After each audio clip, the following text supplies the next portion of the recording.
ஜோதிடம் உங்கள் போனில் உடனடி தீர்வுக்கு பதில் 2 நிமிடங்களில் ஸ்ரீ ஸ்வர்ணலட்சுமி ஜோதிட நிலையம். தொடர்புக்கு 9151144496.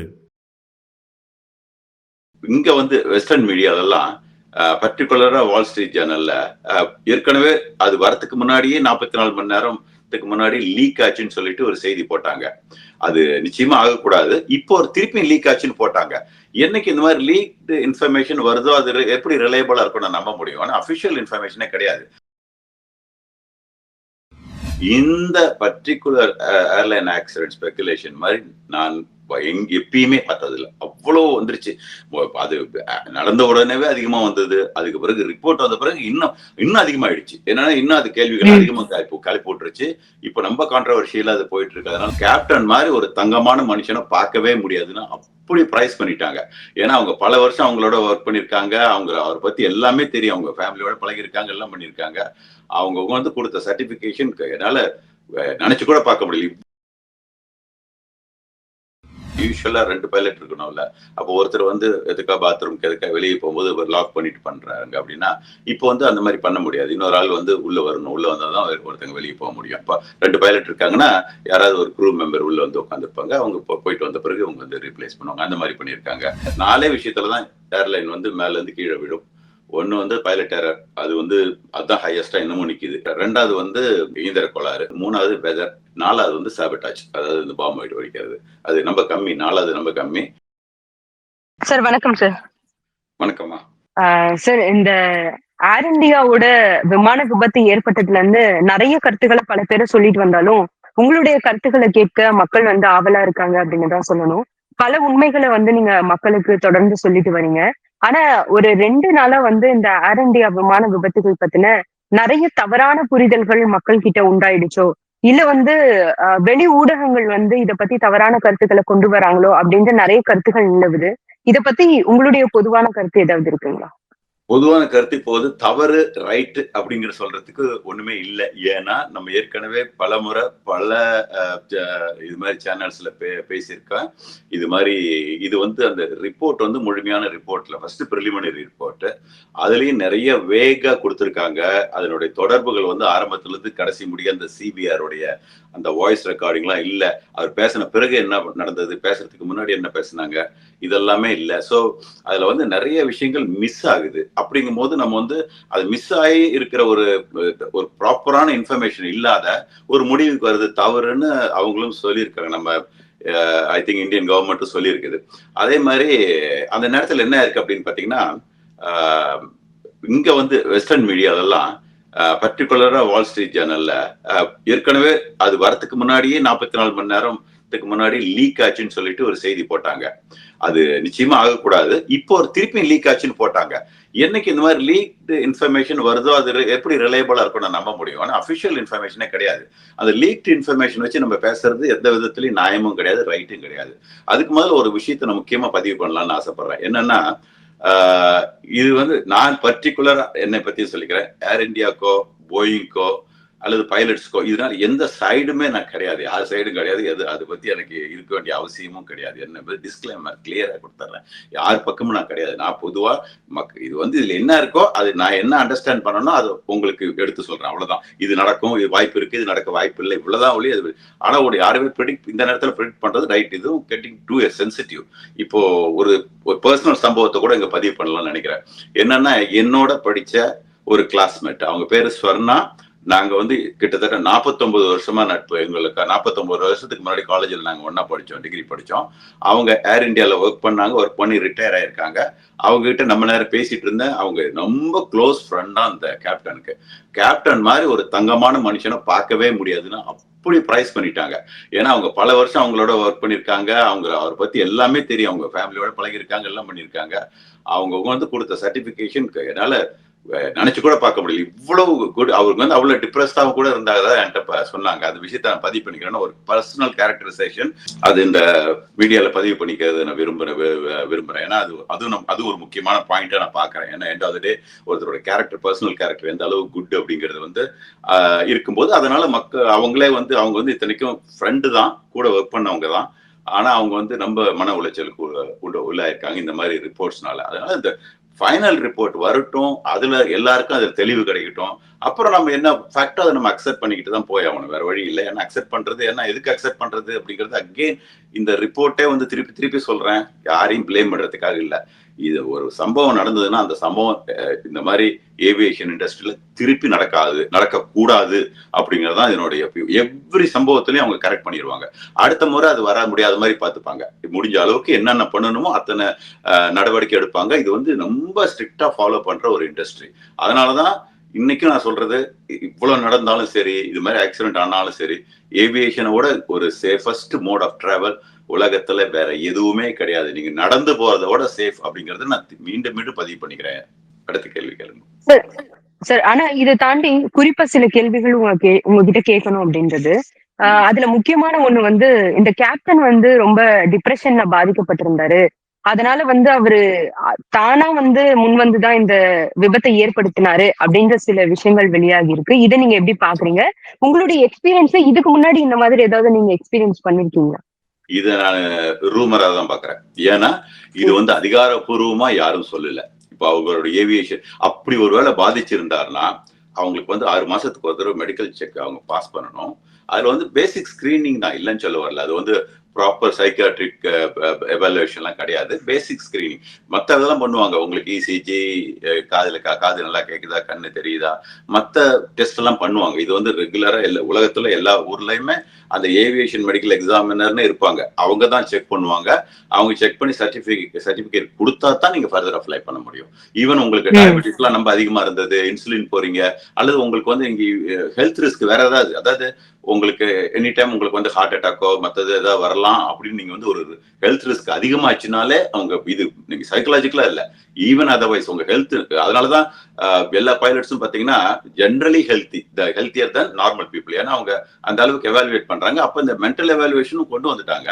ஆனா அது பேசிக் எவாலுவேஷன் தான். So he must have gone through.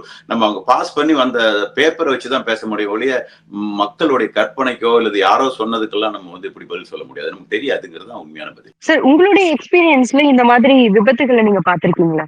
எல்லாருமே பார்த்திருக்கோம். என் எக்ஸ்பீரியன்ஸ்ல எல்லாம் நம்ம எல்லாம் நிறைய பேர் பார்த்திருக்கோம். இது நடந்திருக்கு, இந்த மாதிரி நடந்திருக்கு. ஒரு குவைட் ஃபியூ டைம்ஸ் நடந்திருக்கு ஒரு 20 வருஷத்துல. Unfortunate things. அது எல்லாருக்குமே தெரியும், நான் சொல்லணும்னு அவசியம் கிடையாது, உலகத்துக்கு தெரியும். ஒரு 6 முறை ஒரு 25 வருஷத்துல நடந்திருக்கு. அதே மாதிரி இந்த பிரைவேட் ஜெனரல் ஏவியேஷன்லயும் ஒரு 6 முறை நடந்திருக்கு. சார், ஃபார் எக்ஸாம்பிளுக்கு ஏதாவது ஒரு இன்சிடென்ட் சொல்ல முடியுமா? கடைசியா நடந்தது ஜெர்மன் விங்ஸ். அது மாதிரி நடந்தது. அதுக்கு பிறகு ஆனா அதுலயும் கூட அவங்க நடவடிக்கை எடுத்துட்டாங்க பாருங்க. இப்ப என்னன்னா, இதுக்கு முதல்ல நடந்த ஒரு சில இது மாதிரி இந்த பைலட் வந்து அவங்கள வந்து கிராஷ் பண்ணிக்கிறதுல என்ன ஆகுதுன்னா, யூஸ்வலா 2 பைலட் இருக்கணும்ல. அப்போ ஒருத்தர் வந்து எதுக்கா பாத்ரூம்க்கு எதுக்கா வெளியே போகும்போது லாக் பண்ணிட்டு பண்றாங்க அப்படின்னா, இப்போ வந்து அந்த மாதிரி பண்ண முடியாது. இன்னொரு ஆள் வந்து உள்ள வரணும். உள்ள வந்தாதான் ஒருத்தங்க வெளியே போக முடியும். இப்போ 2 பைலட் இருக்காங்கன்னா யாராவது ஒரு க்ரூ மெம்பர் உள்ள வந்து உட்காந்துருப்பாங்க. அவங்க போயிட்டு வந்த பிறகு அவங்க வந்து ரீப்ளேஸ் பண்ணுவாங்க. அந்த மாதிரி பண்ணியிருக்காங்க. அதே மாதிரி முதல்ல வந்து ஒரு சமயம் அந்த ஃபியூஸ் எல்லாம் புடுங்கிட்டாரு ஒருத்தர் கம்ப்ளீட்டா. அப்போ வந்து அந்த பிளாக் பாக்ஸ் ரெக்கார்டு இல்லாதே போயிடுச்சு. அதனால இப்ப என்ன பண்ணிட்டாங்க, பிளாக் பாக்ஸுக்கும் அந்த ஃபியூஸுக்கும் சம்மந்தம் இல்லை, அங்க புடுங்க முடியாத மாதிரி பிளாக் பாக்ஸ்க்குன்னு செப்பரேட் பேட்டரி வச்சு அது கரண்டே எங்கேயுமே இல்லைன்னா கூட ரெக்கார்ட் ஆகிற மாதிரி. இது மாதிரி எவ்ரி டைம் எது நடந்தாலும் சரி அது தானா அதாவது அதாங்க 4 வகையான 4 விஷயத்துலதான் ஏர்லைன் வந்து மேல இருந்து கீழே விழும். ஒண்ணு வந்து பைலட் எரர், அது வந்து அதுதான் ஹையஸ்டா இன்னமும் நிக்குது. அது ஒண்ணு. அது 2வது வந்து இயந்திர கோளாறு. மூணாவது வெதர், இது மாதிரி அது வெதர். 4வது வந்து சாபட்டாஜ், அதாவது இந்த பாம்பு வெடிக்க வெடிக்கிறது. அது நம்ம கம்மி, 4வது நம்ம கம்மி. மற்ற 2மே 20% கான்ட்ரிபியூட் பண்ணுது. மெஜாரிட்டி ஆக்சிடென்ட் வந்து பைலட் எரர்ல மோஸ்ட்லி அன்னோன் எரர், தெரியாம ஒரு காரியத்தை பண்ணிடுது. இப்போ நம்ம நேபாள்ல ஒரு போன வருஷம் தான் நினைக்கிறேன், ஒரு பிளேன் கிராஷ் ஆச்சு ஜஸ்ட் லேண்ட் பண்றதுக்கு முன்னாடி. அப்ப என்ன பண்ணிட்டாங்கன்னா, அந்த லேண்ட் பண்ணும்போது அந்த ஃபிளாப் இறக்குவாங்க, ஸ்டேஜ் பை ஸ்டேஜா இருப்பாங்க. ஃபிளாப் பத்தி நிறைய பேசிட்டோம். இப்ப எல்லாத்துக்குமே இப்ப தெரியும் ஃபிளாப்னா என்ன, ராட்னா என்ன. இதுல நிறைய ஏவியேஷன் எல்லாருமே எக்ஸ்பர்ட் ஆயிட்டாங்கன்னு வச்சுக்கோங்களேன். அந்த அளவுக்கு இது பேசப்பட்டுருச்சு இந்த 1.5 மாசமா. எல்லாருக்குமே எனக்கு கூட சலிச்சு போச்சு பேசி அந்த அளவுக்கு பேசப்பட்டாச்சு. அந்த ஃபிளாப்பை இறக்குறதுக்கு பதிலா பக்கத்துல ஃபெதரிங்னு சிமிலர் இதோ ஒரு ஆப்ஷன் மைண்ட்ல அந்த அம்மா பண்ணிட்டாங்க. பண்ணனதுனால என்ன ஆச்சுன்னா அந்த முன்னால வந்து அது வந்து டர்போ ப்ராப் அப்படின்னா என்னன்னா அந்த ஜெட் இன்ஜின் தான் அதுவும். ஆனா ஜெட் இன்ஜின் அந்த இதுதான் அந்த டர்பைன் தான். பட் ஆனா ஜெட் இன்ஜின் மாதிரி இருக்காது, உள்ள இருக்காது, வெளியே வந்து ஃபேன் மாதிரி இருக்கும். அந்த ஃபேன்ல பிளேடு வந்து அந்த ஒரு ஆங்கிள் வச்சிருப்பாங்க. அந்த ஆங்கிள் வந்து அதுதான் வந்து ஏரை சக் பண்ணி பின்னால தள்ளுது. அது என்னன்னா ஃபெதரிங்னா ஒரு எமர்ஜென்சிக்கு அது அது அது வந்து அந்த டிராகை குறைக்கிறதுக்கு அது நேராக்கிட்டா சுத்தம். ஜெட் இன்ஜின் ஓடிட்டு தான் இருக்கும். ஆனா பவர் இருக்காது.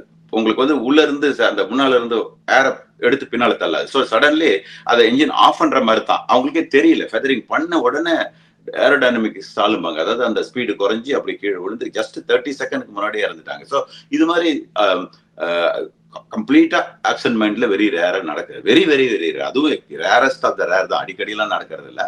அது மாதிரி நடந்திருக்கு. வயலட் எரருங்கிறது ரூல் அவுட் பண்ணவே முடியாது. எங்கேயாவது எப்பயாவது நடந்துருது. ஏதாவது இது மாதிரி மனிதர்கள் தானே, தவறுகளுக்கு உட்பட்டவங்க தான் நம்ம எல்லாம். சார், ஒருவேளை நீங்க சொன்ன மாதிரி பைலட் எரரா இருந்துச்சுன்னா,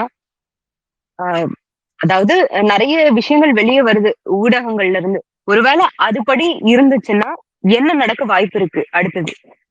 அந்த அனுமானத்துல பேசுறது எனக்கு என்னமோ இந்த நேரத்துல சரியா படலமா.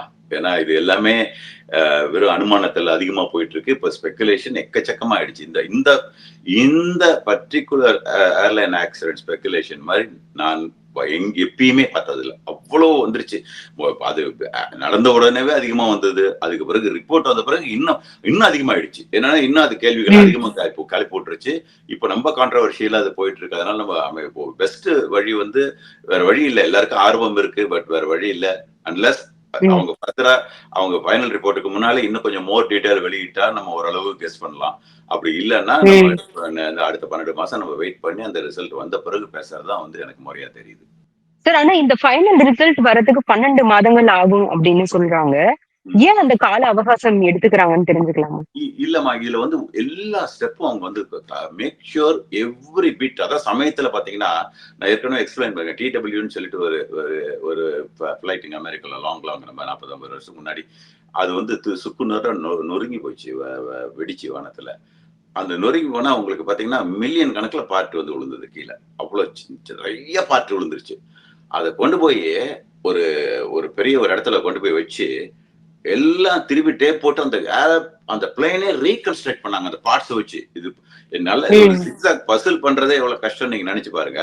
இந்த உடைஞ்சு விழுந்த பார்ட்ஸ் எல்லாம் எதுக்குன்னா அது ரீகன்ஸ்ட்ரக்ட் பண்ணி அந்த அந்த அது அது வந்து எதனால இது மாதிரி நடந்திருக்கும்னு கண்டுபிடிக்கிறதுக்காக இந்த மாதிரி எல்லாம் வேலை பண்ணி அது கடைசியில இது மாதிரி தான் ஆச்சுன்னு சொல்லி இதை கண்டுபிடிச்சாங்க. எதுக்கு சொல்லுவாருன்னா அந்த மாதிரி சமயத்துல அதெல்லாம் பண்ணுவாங்க. எல்லா பார்ட்ஸும் எடுத்து வச்சு பார்ப்பாங்க. முடிஞ்சா அதை ரீகன்ஸ்ட்ரக்ட் பண்ணுவாங்க.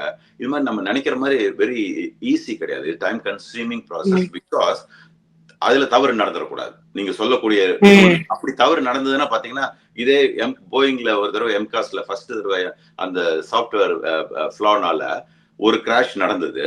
அப்போ வந்து அவங்க ரிசல்ட் வந்து என்ன ஆயிடுச்சுன்னா பைலட் எரர்ல போயிடுச்சு. அது ஆக்சுவலா பைலட் எரர் கிடையாது.